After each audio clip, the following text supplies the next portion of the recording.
Estonia has passed a law that allows frozen Russian assets to be used for the needs of Ukraine. According to the country's president, Karis, the confiscation will affect those who actively participated in Moscow's military aggression. The fact that someone's assets have been frozen because of international sanctions is not a sufficient reason to alienate property. Regardless of what one may think of the solution chosen in Estonia, there is no doubt that we must find effective ways to guarantee the right of victims of aggression to receive compensation from those responsible for the damage. Kyiv, president of Estonia, in a comment to ERR.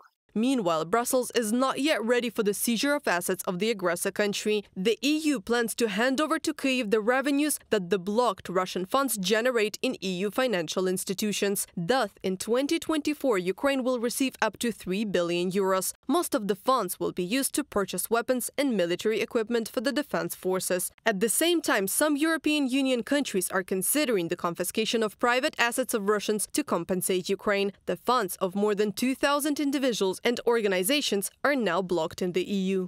Our position is that Russia should pay for the damage caused to Ukraine. We are exploring this as an option, but through individual countries, not at the level of the EU as a whole. Predominantly, these funds belong to Russian and Belarusian oligarchs and their companies, which we believe are linked to the Putin regime. Petr Stano, European Commission spokesman on foreign affairs and security policy, at a briefing in Brussels. Support for greater use of Russian assets to help Kyiv is also growing in G7 countries. The idea proposed by Washington is to create a $50 billion line of credit for Ukraine and secure the loans with future interest from frozen Russian money and securities. One of the things we are considering is, instead of just taking these tremendous profits for 1 year and sending them to Ukraine, could we somehow secure a loan or build a collateral mechanism that would allow us to use more of these revenues and provide them to Ukraine. Wally Adeyemo, United States Deputy Secretary of the Treasury, at a briefing in Kyiv.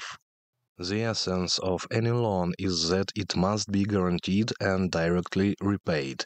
And here we are talking about the fact that the frozen Russian assets, according to the maximum program, can be used as a guarantee for loans that will be issued to Ukraine for the purposes of sustainability and reconstruction. And in fact, the next correct solution would be to form a mechanism for repaying these loans at the expense of the seized assets. A $50 billion loan secured by blocked Russian assets would significantly increase support for Ukraine. However, questions remain open as to who will issue the debt, how risks will be shared among the G7 countries, and how interest rates may change. The G7 may make a final decision at the summit in Italy in mid-June. Reported by Anastasia Tarnavska, Valeria Nikopelova, UATV News.